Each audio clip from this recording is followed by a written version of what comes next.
Hey, it's Robert Phoenix here. Good morning, everybody. Broadcasting to you live from Fredericksburg, Texas. Let's see, we have how many people showing up right now?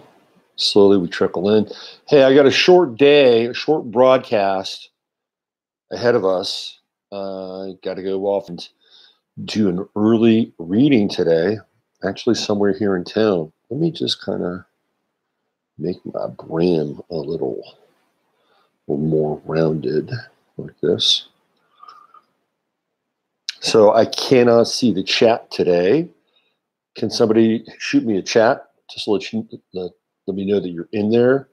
Yesterday we had a chatter by the name of Desert Wolf in the chat room, and it got pretty interesting in terms of chat messages. In any case, I can't see it today, which means that I may not have chat today, which means that YouTube has probably disabled my chat for the day.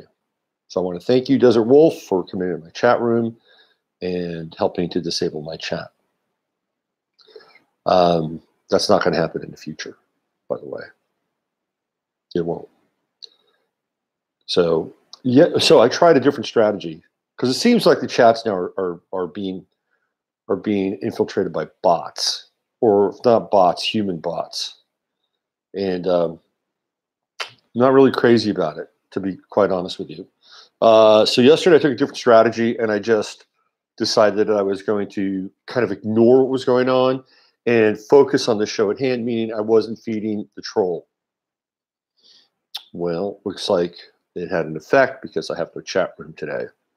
So thank you, Desert Wolf, for bringing your vitriol to the chat room and helping to shut it down for a period of time until further notice when it comes to YouTube allowing me to have my chat again.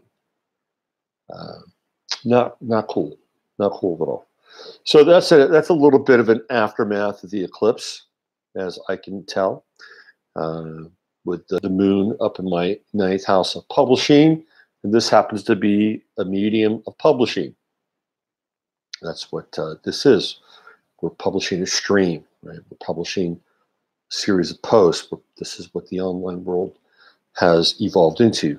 It's a publishing world, online publishing. That's what they call it for a reason. Okay, so with that said, without any chat, I will soldier forward and talk about the soft civil war that we are now engaged in. And it is unfortunate, but it seems as though everything that Trump is associated with now has become toxic. The media and the left and the intelligence agencies, because the intelligence agencies are essentially sort of the right hand and the left hand of the media. And I would say that the intelligence agencies are the right hand. So I'll share with you a story which really hit home. It was back in the 90s, and I was at an event in Berkeley, and the event was it was Gary Webb, who wrote about the Iran, he wrote about Iran-Contra, but he was also engaged and involved with a young guy by the name of Freeway Ricky Ross, who was connected to the cocaine trade. And Ricky was a tennis player from South Central. He's actually been on Alex Jones's show. And Ricky was essentially a distributor for crack cocaine, cocaine and crack cocaine in this country.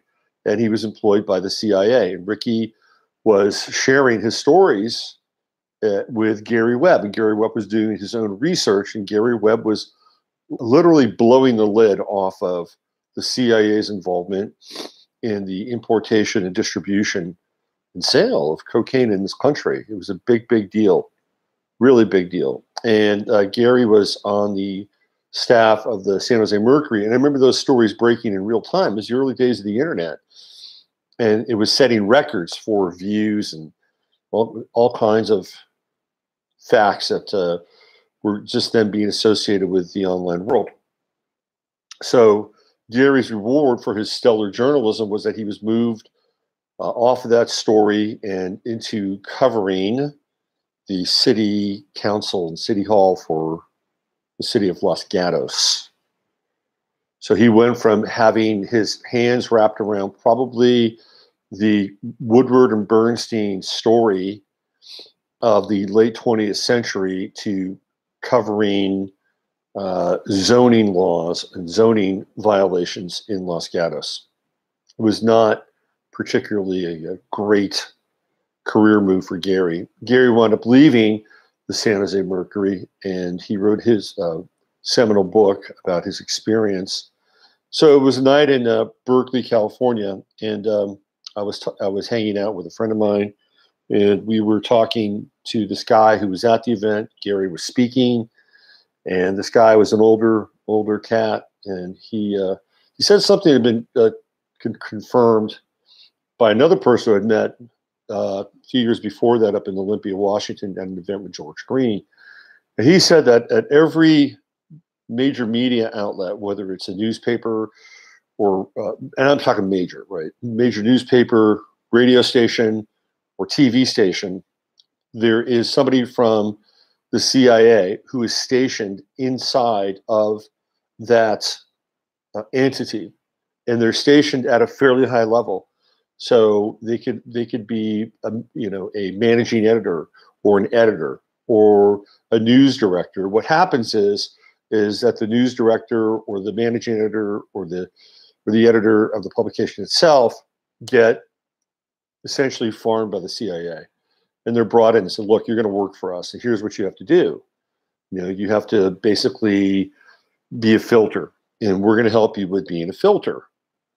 So and sometimes the CIA will bring its own people in, right? They'll be trained and go through their training, and then they'll, I think, this is just my opinion, okay? It's my opinion. If you look at the background of George Norrie, who comes out of Naval Intelligence, George's first job was being a station manager for a TV station in Detroit, Michigan. And George has some other interesting kind of side hustles. One of his side hustles was setting up his own security company. When I say security, we're talking about physical security, hiring muscle and guarding people and all those things. He had that on the side. I don't think he still does that. But I think George kind of gives us a window into that whole process. And then maybe George himself at this point, I always felt like George was kind of a filter, to be honest with you. That's just my 2 cents. Anyway, so we're seeing this now. We're seeing how the media is controlled. Now, if Trump, here's where I'm going with this. Now, if Trump pissed off the intelligence agency, which he did, okay, it's clear that he did. And Schumer says, well, you better be careful because, they have ways of screwing you, 6 ways to Sunday or 7 ways to Sunday, whatever that saying is. That's what Schumer was communicating. And so what we've been seeing now with the media is an all-out effort, with the exception of maybe Fox. Even Fox has its anti-Trump moments, but the media is doing everything in its power and has been doing everything in its power to support, whether it's Russian collusion or whatever Trump tragedy or Trump dirt or Trump disinformation. The media has been in lockstep and groove with the far left. And so now we're dealing with this kind of sea of, what's the word I'm looking for? The sea of condemnation. It's total condemnation. There's never anything that's positive. There's never anything that's supportive of anything that Trump has done, period. That was determined before he even became part of the presidency. Okay, so now one has to ask oneself, is it because Trump pissed off the NSA and the CIA and the FBI at the beginning? Probably, but I think there was already probably a concerted effort before he even got into office based on the connections with Hillary Clinton and a whole other political machine that was already in place. Like if you look at Barack Obama, he's got connections to what we call the deep state. His mother was connected to the CIA as well. She was a CIA operative who was connected to what was happening in Indonesia. So she was in banking and she was an intelligence asset. And the Obama family has a background of being intelligence assets. So Barack Obama is a CIA baby for all intents and purposes. He's a total CIA. So he was brought in, and he was the intelligence agency's candidate. Now, Trump theoretically was the military intelligence agency's candidate, but they seem to be uh, not really getting his back or his flank, especially now that people like Kelly and Mattis are no longer in the White House. It's an interesting question to ask: how close or how connected is Trump to military intelligence at this point in time? Which is different; it's a different branch of the intelligence apparatus. So he doesn't have that right now, and we've been hearing more and more and more about a coup. Now, I believe there was already a coup. There was a coup like inside the White House, and maybe it was a coup that they thought was good for Trump, and it was the military coup. They came in, they said, we're going to run things. And they did. They were running the operation. It was based on the generals. But now there's talk of a different coup, and that coup is a coup that's being attempted by the left. And of course, that's being theoretically headed by Nancy Pelosi and Chuck Schumer and that gang. They're going to like the gang of two. So the plan apparently now is to go after both Trump and Pence simultaneously. Now, Pence has been in the background and has not really emerged as a controversial figure until recently. Now they've got into Pence's personal life. They looked at Pence's relationship, his wife's relationship with a Christian school that has an anti-LGBTQRZY, I won't call it agenda, but platform. And, here's the deal. This is a country that's supposedly expresses freedom of religion, freedom of faith. Okay. So they can't have so what's happened now is that the Pences, and I'm not a Mike Pence fan. I think he's got some really weird shit going on. And there's a lot of buzz that Pence is a pedophile. Well, let's be clear. Most of these people are probably pedophiles. Okay. I mean, if you're in the game and you're in the game at a high level, you've been to the initiations, most likely. You've been to the parties. You've been to the eyes wide shut after party. And, I think it gets very heavy and very dark in these places. So anyway, there's a lot of dirt out there that Pence has done the child thing, right? And he's not alone. I'm just telling you right now. However, that said, what they're basing their character assassination on is not what Mike Pence might have done on the sidelines. It's about the beliefs that he and his wife, who are dyed-in-the-wool Christian Zionists, are engaged in. And one of them happens to be part of a school that does not hold that everybody has the same quote-unquote rights. Okay? Now, I just want to point out the hypocrisy, and I'm not standing up for the Pences and their religion per se, but there are extreme versions of Islam that believe the same thing, and they don't come under the same kind of fire. There are extreme versions of Judaism that believe the same thing, and they don't have to succumb to the same kind of scrutiny and fire. So it's selective. Anytime that an entity wants to be targeted and wants to be ultimately taken down, it's very selective, because we can find examples in just about any other group, right? I mean, this is the way it goes. So it's a big deal now. They're going after Pence. So when you see that, it's an indication that something's going on. Something is afoot. That perhaps this idea that they want to oust Trump and oust Pence simultaneously in what would be, for lack of a better term, a coup, it's boiling, it's percolating.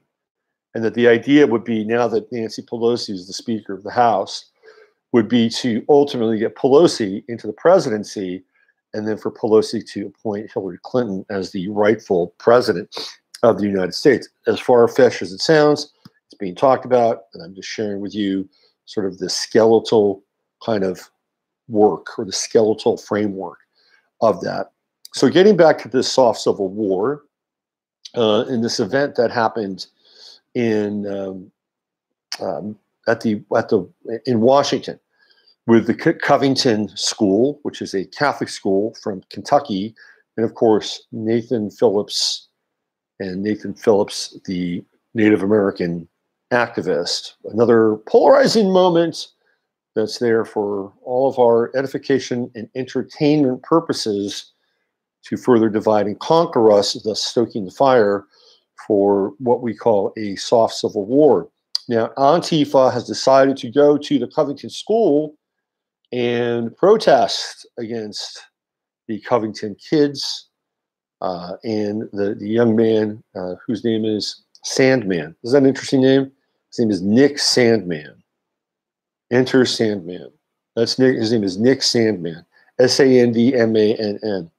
So now Antifa. So the school today is closed, and it's really just an insane, absolutely insane dynamic that we're having to deal with now. You know, where is Antifa at Ed Buck's house? By the way, where's Black Lives Matter at Ed Buck's house?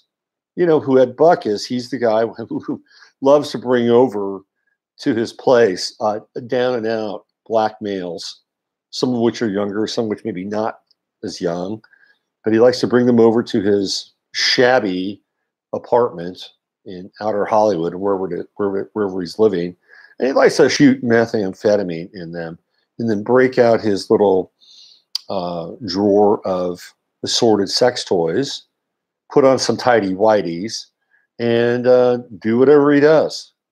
Right? And there are two people that have died at Ed's. The third has almost died.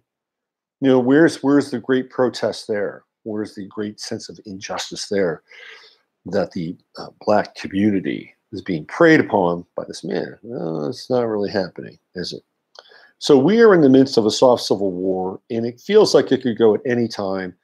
Alyssa Milano has said that wearing a MAGA cap is the equivalent of wearing a hood. You know, yesterday I was listening to some talk radio, and it was a station out of San Antonio called KTSA, which tends to be conservative. I don't know who the host was, but he was okay. He wasn't necessarily my cup of tea, but he could think through things. He had some very like cogent and logical lines of thought. So he was talking about Trump, and he was talking about the impasse with the budget and the wall and the whole 9 yards. And he had a caller come on to the show who's African American, and he just said that they shouldn't give him anything he wants, that this man is terrible, he's a racist, and on and on and on and on. So every time he asked him, you know, that a very, very logical question, by the way, which was, well, this is what the Democrats wanted, meaning the DACA deal. This is what the Democrats wanted. He's giving it to them. Why don't they accept it? Because that's what they wanted. And he basically said, just out of principle, that they should not accept anything that this man has to offer because he's a racist. I don't know where in Trump, again, I'm just trying to deal with what I see as facts. Okay, I'm going to give you, there are two things that are brought up with Trump consistently. The first thing that's brought up with Trump is the fact that he is treating the border situation as a racial situation and not as a, how do I say this? Not as a situation that involves the country and the actual border itself, right? He's treating the situation as a racial situation and not a geopolitical situation, okay? I don't see that. So there's an implied value judgment that because tear gas was used or families were separated and that a child died, that Trump has a cold heart. And because he has a cold heart, he has a racial attitude towards what's happening in and around the border. I don't think that can actually be validated. Because again, if you want to go back, and I'm not here to say Obama did this.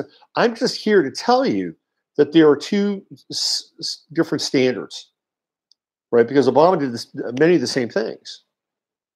Obama iced people, brought them out. Obama had people that were separated at the border. Obama used tear gas, but none of that was ever brought up. And when it is brought up, there's never any kind of affirmation that, oh, yeah, well, you're right about that. Gee, no, that doesn't work anymore. This whole idea of being able to bring up facts or compare and contrast and look at historical context, that's gone. None of that matters anymore. The only thing that matters now is that the narrative supports some kind of supposition. Perception is reality, which is what we shared yesterday, I believe, by Paulette inside the chat room. She was absolutely right. So by controlling the narrative, even if the narrative is false, even if the narrative is wrong, it becomes a what's the word I'm looking for? A simulacra of the truth, right? It becomes a simulacra of the truth. It becomes almost a clone of the truth, but it's not really the truth itself. The truth actually has soul. The truth is identifiable, and this is an ephemeral state, which is not something that's truth. Truth is eternal, and this is what the marketplace is supporting now. And it doesn't matter. It doesn't matter if people are right, or it doesn't matter if people are wrong. But if it's said with enough conviction in an atmosphere that is deeply polarized, then for whatever reason, well, not for whatever, we know the reason, however long, it becomes the truth. And if it's refuted, it doesn't matter. We just move on to the next thing. Let's move on to the next thing, to the next thing, to the next, until we get to the next crisis, until we have the next falsehood, which is supported, because that reflects a narrative that's being fueled and generated. And so part of this is crazy making too. I mean, this is part of the process as well, because people who are rational or logical or think things through see this, and it's like, what's going on here? Well, that's part of the deal as well, because that leads to like a feeling of at times disempowerment, demoralization, because there's a sense that nothing can break through now this wall. It's a different kind of wall. It's this wall of how do I say this? It's this wall of what I would call hyper ignorance. You can't break through that wall now. It's very, very difficult. So now it's like, who talks the loudest? Who controls the narrative? Who has the most vitriol? Who has the most virtue signaling? I mean, this is really what it's come down to. And more, this conspiracy, and it is a conspiracy, of the media colluding with the what I call the deep state on the left side, because there's a deep state on the right side too. It's all part of it. There's a deeper bureaucracy of networks and embedded. We're talking about really, really embedded systems that are connected to corporations and connected to donors and connected to foreign countries. I mean, it's all this massive entanglement, right, that has gotten into our ability to govern. And then this infiltration, infestation has been happening for quite a while. It's like there's various groups that have come in. You could look at the early 20th century and the robber barons, coming in and being able to influence Congress and being able to create their dynastic families. That's one level of infiltration. Then you have the Rothschilds coming in, right around the same time, and it's like their level of influence. And then you have the international banking community, which was headed up by the Rothschilds, and their influence in creating the Federal Reserve. This has been going on for a while. Then you have the Bolsheviks, post-Bolshevik Russia, and the Soviet influence, right? That's coming. Then you have the Zionist influence, and that's coming. You got all these influences, and then you have the rise of the intelligence groups, that come out of Skull and Bones. This is where the OSS and the CIA, this is where they all come out of. They come out of Skull and Bones, sworn to secrecy. Now they've got their influence. And you have the other intelligence groups, the FBI and the NSA. So these are all networks. They're all networks, and sometimes they work together. Sometimes they don't work together, but by and large, they try to find a way to kind of run the system. And of course, now you have corporate infiltration. Now we have the NGOs and the nonprofit, and we have the Soros level of infiltration.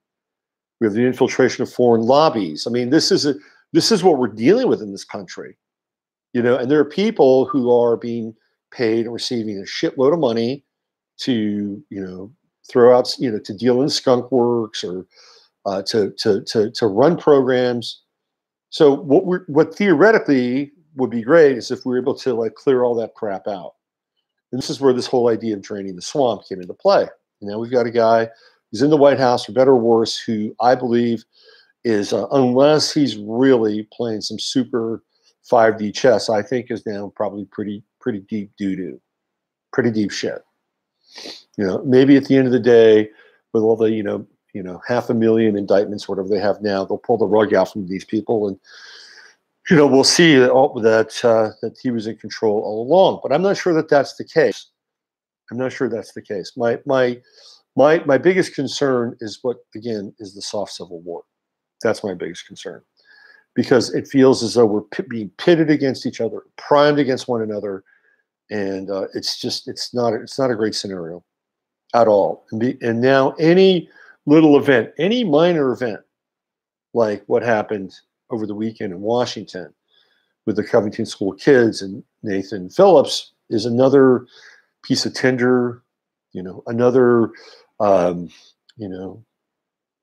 few more drops of kerosene and another match that's ready to go to light the whole shit house and burn it down, right? So this is where we're at, and it's unfortunate, to be quite honest with you, because I think this country deserves better. I think the people deserve better.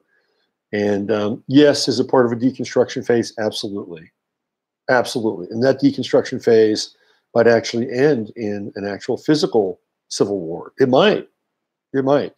Before it gets to that point, I'm sure the military will be called in, and we'll put a boot to that, and that'll be potentially, depends on where they want to drive this thing. But we're in a place where it is, and I'm not opposed to chaos. I think chaos can actually be very creative, right? It can be very, very creative. But I think we have to be really mindful of the fact of what's going on, and to see it, right? To see it and to call it out, and to understand that there is something afoot, clearly. And I'm just seeing a ramp up of this energy. I can feel energy. And I'm seeing a ramp up of this energy. I'm seeing a ramp up of the events. And it's kind of like Black Lives Matter 2.0, but it's not quite the same. It's different. It's more broad-based, right? Because if you look at what was going on with Black Lives Matter, you would have events that would take place in urban America all the time. And unfortunately, right? And then what would happen is that they would use that event and they would politicize it, and you'd have Michael Brown or Freddie Gray. You'd have people losing their shit in Baltimore and stuff like that, which was aided and abetted. And that's because Obama was in charge during that time, and there was a program that was being run, okay? That program's not being run right now. So there's a different program that is still in. It's like, okay, the people that were running the Black Lives Matter program, they're still running programs. It's still happening, and we're seeing it now. But it's different. It's a different model. And it's not based on police brutality events. By the way, some of those events were bullshit. Some of those things didn't happen. I'm sorry. Some did. Some didn't. Okay. So just keep that in mind. But now it's a different model. So the model tends to be more widespread. It's not based on police brutality, but it is a blanket sort of statement and a blanket stain that America is racist, Donald Trump is racist, and people with this complexion, melanin, are racist. That's the new program. Okay. Just be aware of it. Be aware of it. It's not true. It's really, it's really, really not true. I remember there was a time when Ron Paul was being branded as a racist. Do you know how many babies down by the border that Ron Paul delivered from women from Mexico that had crossed the border? Ron Paul he's an obstetrician. So Ron Paul delivered babies. That's what he did. And it was like, wow, did Ron Paul ever discriminate against somebody with different skin tone? No. You throw that right out the window. The thing with Trump is that Trump and his father got busted for not renting to Black/African Americans with their apartments. Now, this was a common practice, by the way, that was done during that period. I'm not excusing Trump, but it was a common practice because at that point in time, people who had these apartment buildings were looking at people who could be, you know, candidates that would be able to pay the rent, right? Right. So there was a stereotyping that was based on, whatever they were experiencing inside of their industry, and they weren't the only ones. Well, they got busted. Of course, they had to pay fines and fees.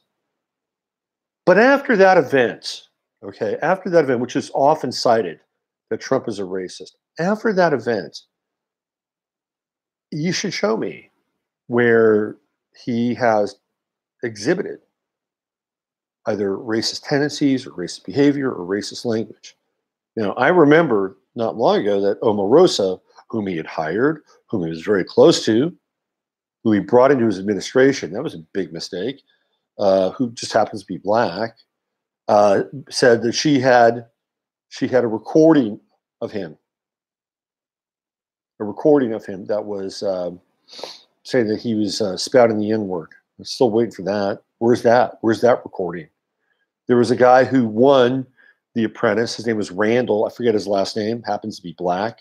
If Trump was truly racist and he saw Randall coming up the ranks in the show, he could have said, "You're fired." Right? "Randall, you're fired." He could have used the only excuse. Maybe there was one time where he screwed up. But no, Randall became an apprentice. If you look at who Trump hired just recently for the Department of the Interior, Secretary of the Interior, he hired a African-American Black woman. He has Ben Carson on his team.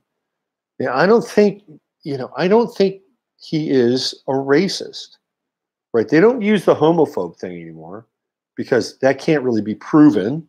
So they're trying to flip the race card on him. I'll tell you what color Trump loves. It's right there. It's green. Okay. Anybody who can be green with Trump, I'm sure he's fine with. He's fine. But now the trope is out of control, and it's spreading like wildfire.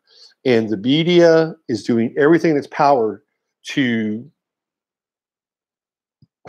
I was going to say whitewash, but that's not really true. The media is doing everything in its power to support that narrative. That's what's happening. And it's going unrefuted and unabated. Now, in order to get on top of the media, right, you've got to control the narrative. You have to control the narrative. And there's nobody that's out there that is controlling the narrative. Nobody. Because when you try to control the narrative, guess what happens?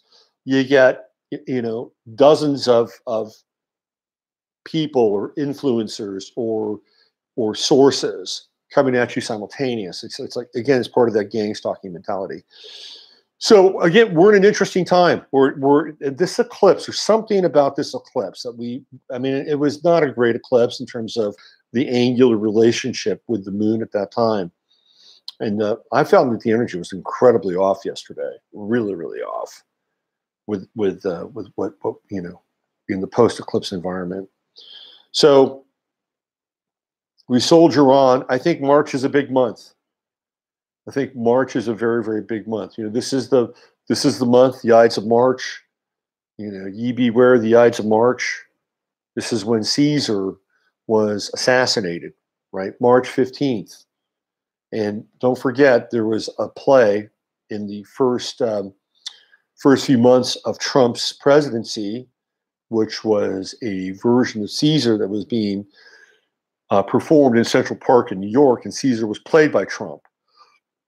Just remember that. It was a modern version of Caesar, and at the end, he is stabbed by the Senate in that play. So let's just circle March on our calendar and the Ides of March, because This is where I think the target zone is, around Trump, around Pence, and around this administration, which for all intents and purposes from the outside looks very vulnerable and weak.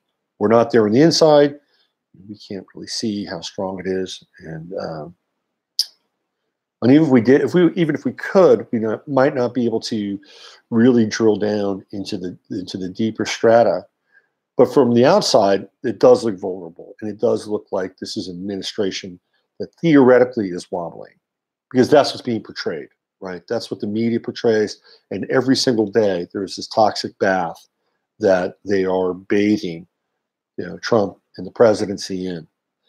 So it's going to be interesting to watch, and certainly interesting to witness on this 22nd day of January, the third day of the sign of Aquarius.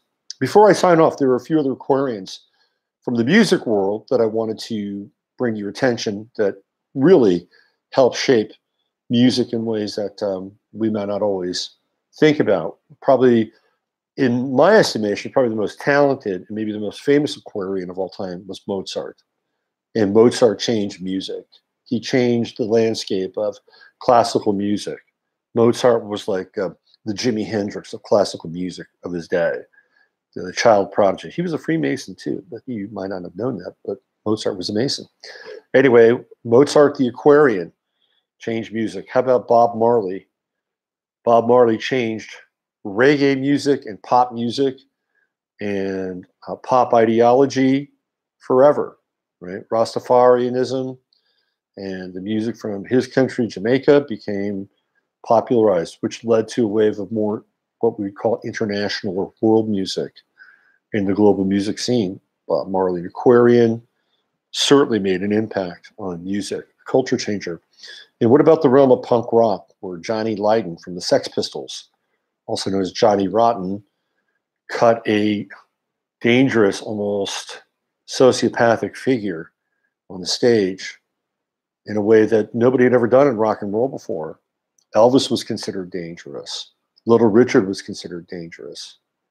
But nobody, Mick Jagger was considered dangerous, but nobody appeared and was actually more dangerous than Johnny Rotten when he penned songs like Anarchy in the UK and God Save the Queen. Those were songs that threatened the establishment, the established order. He was an Aquarius, and the Sex Pistols changed music forever. And without the Sex Pistols, there is no Nirvana, there is no Green Day, there is no Soundgarden, there is no Seattle grunge scene. It just doesn't happen.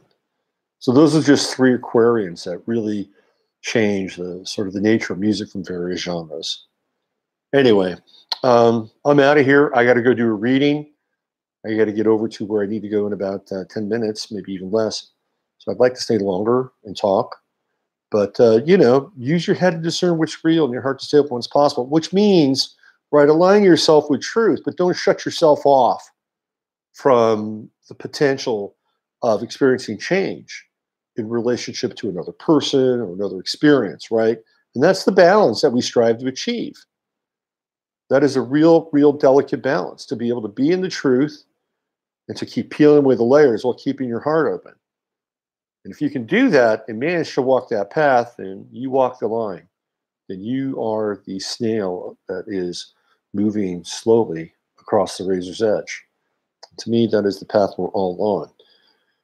So with that said, I will see you tomorrow, and hopefully I'll get my chat room back and pay better attention to who's doing what or who's zooming who inside Chatlandia. I'm Robert Phoenix with another edition of 15 Minutes of Flame. Have a great day.